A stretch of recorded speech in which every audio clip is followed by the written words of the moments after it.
Okay, we're gonna do our third set. So whenever you're ready, Sure thing. And it's $16.50.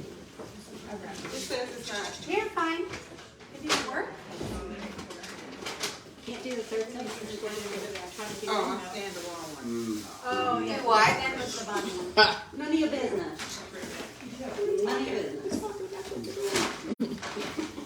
Did you want to do a tasting? No. Okay. How about you? Because I went to bed late. I gotta drive home. I'm just up the road. It's something. And we'll do our third giveaway here in a minute too. Do you need my ID? I mean that. I think you're like, no, yeah, be careful with that one. 21 is yeah, there we I go. am celebrating. There we go.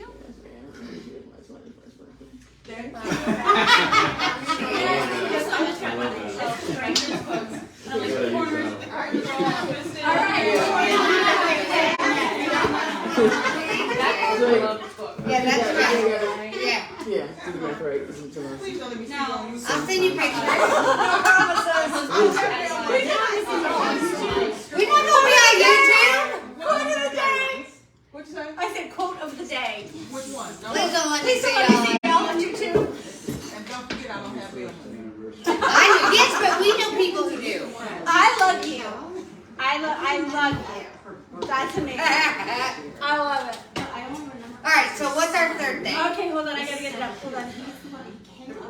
All right. We had no idea. Okay, so our third thing is what excites you about what you do. Well, I started the last time. You guys. Okay, what excites me about what I do is that I don't have to have one idea or one thing that I'm like chasing down. So like in my head, I have sci-fi novels, I have memoirs, I have a poetry compilation, I have this Christian fantasy series. I mean, I've just got like and the more that I'm creative, the more creative I'm becoming. And I don't know, that excites me. It excites me to do that. But I think a side caveat of what excites me about what I do is what my students get to see when I get to teach them. Like when I do so I've been teaching for 17 years. And before when parents came in to see me, they'd be like, oh, hi, who are you? What do you do? Now when they come in, they're like, are you the author? You're going to be my daughter's English teacher? Oh, she wants to write a book too? I don't know. It's fun to be that person that people are like, how did you do that? And it's so funny because the day this came out, I was like, y'all, I am the same person. Like this right here did not change. This is the same as it was the day before that this came out.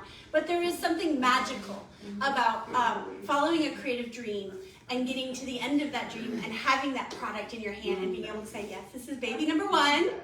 This will always be baby number one. And I love my babies. And I think that's really a fun thing. I've always been creative. And so, yeah, that really excites me to be able to do that. Yeah. For me, it's that I get to discover authors I've never heard of. Like, Michelle introduced me to Tommy Adeyemi. Children of Blood and Bone. Yeah. Ooh. Which, oh my God, right? Yeah. And then L.L. McKinney, who does a really cool spin on it. Like, I never would have. Yeah. Never would have read those had I not had someone else mention it. And then like TikTok with the Sarah J. Maas. Never would have known who that was unless somebody had mentioned it. So owning a bookstore, you have people that request books, and you're like, I've never heard of that. And then you go and you find this volume of stuff, and you just kind of want to go, yoink. Yeah. And then watching a kid pick up a book. Oh, I love this book so much. He does this and he does that. And just the manic outbursts that kids have about a character when everything is so awesome. And watching a kid do that over a book, I just want to go, I know! Because I feel that way about books too.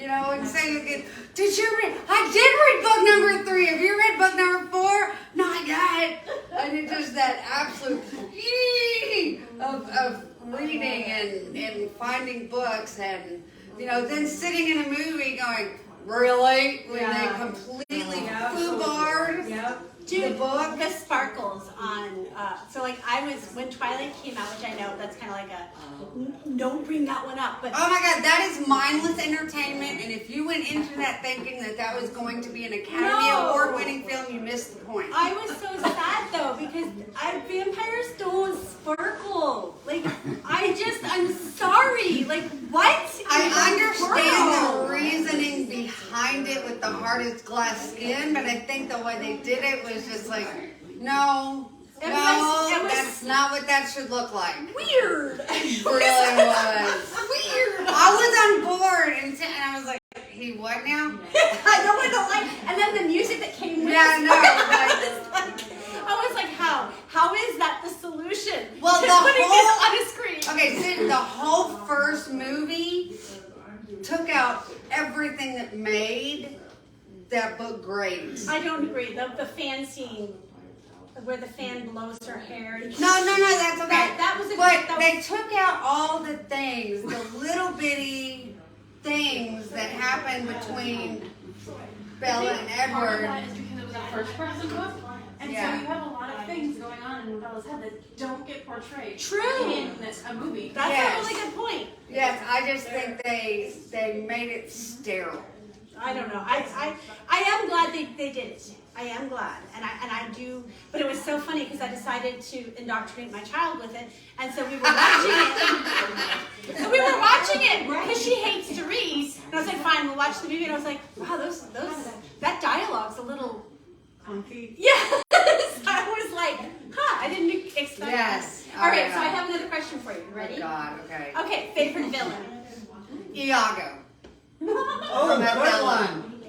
And the reason why is he only kills his wife. But before you get mad at me, I know that's bad. But the reason that he's my favorite is if you read the book or the story, all he does for 95% of the book is that so-and-so said this, you might want to do something about that. And then he likes to take a match and throw stuff in. He's a fire starter. Yes. And then stand back and watch everything go to crap. He's one of those silent types. Yes. He's the most And dangerous. it's genius because he notices just the littlest crack and goes, that if it were me, and then just lets the person who he's whispered in their ear spiral into the pit of crazy. I love it. Well, one of my favorite, for me, one of my favorite things about reading fantasy or sci-fi is always the bad guy because they're just so Fascinating. So fascinating. I actually read one series where the bad guy's a book, and if you pick up first of all, the book can turn into whatever attracts you. Right? Okay, so what book is this? And when you look at the book, you pick it up. Okay, let me finish the book story. When you pick up the book and you open it to read it, it turns you into a serial killer. Yes! And it takes over your mind. And you go in and the book lives sentient. And I like that. Okay, I like what that. is this book called? no, I'm not even saying it out loud. I'll tell you later. I think there's a multiple people want to know. Well, we want to know what's the book. We'll have an off-camera Because conversation. I want to know what the book is. Put that pen away. Girl. Anyway, so it takes the person's mind, and then the person ends up killing themselves. The book falls on the ground, right? And so, the next guy coming to, check out the scene of the crime sees this book, and it looks like the best book. Okay, he's yeah, ever we're going to seen. need to know what that is. I love villains. I feel like they're amazing, amazing, amazing. So, love them. I will tell you in a minute. But I'm going to share with you. I'm going to share with you my villain, who is a demon, by the way, and he is a bad guy that no one is going to marry. Why do you look at me when you say that? I feel attacked, frankly. Oh, well, we did just decide. Okay. I'm pretty sure you're the one that said you choose the demon because he chose you instead of the world. I I did say that. I feel like I might be quoting you a little bit. I did just say that. I thought so. Anyways. So this chapter is called Tricks and Tempers. I know. I promise I will give it to you. I promise. You can take away your pen, but I got my phone. That's why we friends. I love it. Second half, I got you. So this is a part where Evie was in this like fighting, like learning to fight training scene, and the bad guy just kind of comes in and like swoops her up, like a mystical like smoke, and takes her to his lair, where she's waking up, passed out in this demon's lair with 1,000 demons standing around her. See, now that I don't want to marry that. Well, thank you. This is Prince of the Demons. Okay, Prince of the Demons. A throbbing head and gritty, dry eyes raked against her nerves as she came around. Ah, humans are so fragile. Alert me when she's awake. Stragone's steps clipped to the far corner of the cave. She peeked through her lashes at the flourish of black smoke swirling around him. They couldn't know she was awake. Still untrained, she was at their mercy. Steadying her breathing, she mimicked the rise and fall of sleep. If only she survived this latest downtrend of her life, she'd throw everything she had into finding a way out of misery's grip. Engrossed in a beetle's attempt to climb the damp cavern wall, Stragone spoke to the wall. I hate these tunnels. Soon we will be free to rise to the surface. My liege, plans for James's soul are drawing to a finish. She was right. They were meddling in James's eternal future. He is now inhabited by almost a legion of our finest warriors. They craft the perfect trap. A black cloud spoke, swirling and turning until a chiseled man well over 6 feet formed. His chest and arms were bare, and tattoo banded across both biceps and his ribs. His muscles rippled as he followed Stragone. She shifted slightly. They thought they'd trap her. She ground her teeth, clamping her mouth shut. Evelyn, Stragone's lips caressed her name. Yes, my liege, if James doesn't secure her allegiance, leave it to me. Malice, silence, you fool. Stragone whipped around and pointed right at her. She fought the urge to curl into a ball. Her eyelids fell still, flush against her cheeks. Don't you see she is here now in the corner? I beg your pardon, my liege. We only wait for her to awaken. Stragone spat at the beautiful demon. Weren't demons supposed to have claws and be disgusting? Didn't some author she read describe them as horrific beasts? That's an illusion for those of you that have read This Present Darkness. The image of the dragon and the beast flitted through her mind. If she survived, she'd have to ask Abigail about the differences between them. Several demons scattered as Stragone moved closer to her. She fought the urge to cringe. Their rustling movements muffled something he said under his breath. What the heck good was standing beside angels if demons could waltz in and take her? Her eyes watered in the rotten stench of sulfur. She fought the urge to cough. How long could she pretend? Stragone's voice glanced in acrid puffs across her cheek. I shall convince her to remain with us.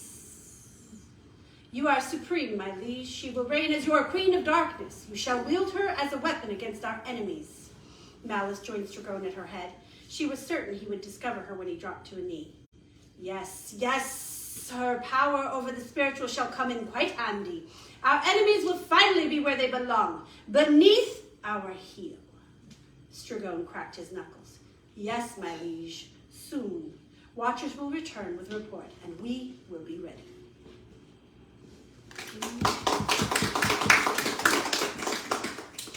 Yeah, my demons are real bad guys. Yeah, but you gave him an accent. I did. Well, I did. It's so interesting. Like, just hearing you read it and just even like the names, like, I did not pronounce it that way in my head. Is that not a thing in books? Do you go through a whole series and you will pronounce something that you've never heard before and like, yeah, that's how you pronounce it. And then you go watch the movie or something like, that's not how I pronounce it. Well, you know, I get mad at audiobooks because, you know, kids will come to me like, that's not how that's said. And I was like, look, I learned it from reading. That's power. Right. Okay? Real power. So Yes. how I say it matters. Yes. Yes. Meanwhile, they're like, the audiobook person says it like this. And I was like, okay, maybe. Well, I will now sit with my phone and I will Google, how do you say that? And I'll type the word in and listen to Google. And then that helps me to work through the rest of the book. I love it. I'm an Uber nerd. Well, and then down here, the But stuff I think she she also also took took out out the the E and the It all. could be. And I'm like, I need some more in there. What is Well, that? Even the off? I need examples. So What? like, I'll give you an example. So there's a grant program that I applied for, and you can put your store's name into this video, and then Queen Latifah will do the video and promote your store, right? She pronounced Smyrna as Smyrna. Yeah, Like deeply. like the Queen Latifah. It's a program that you can make a video for your business. lot And of them she do it to pronounced, make you know, extra like the money. Spine Bookshop in Smyrna, Tennessee. And the first time I heard it, I was like, what?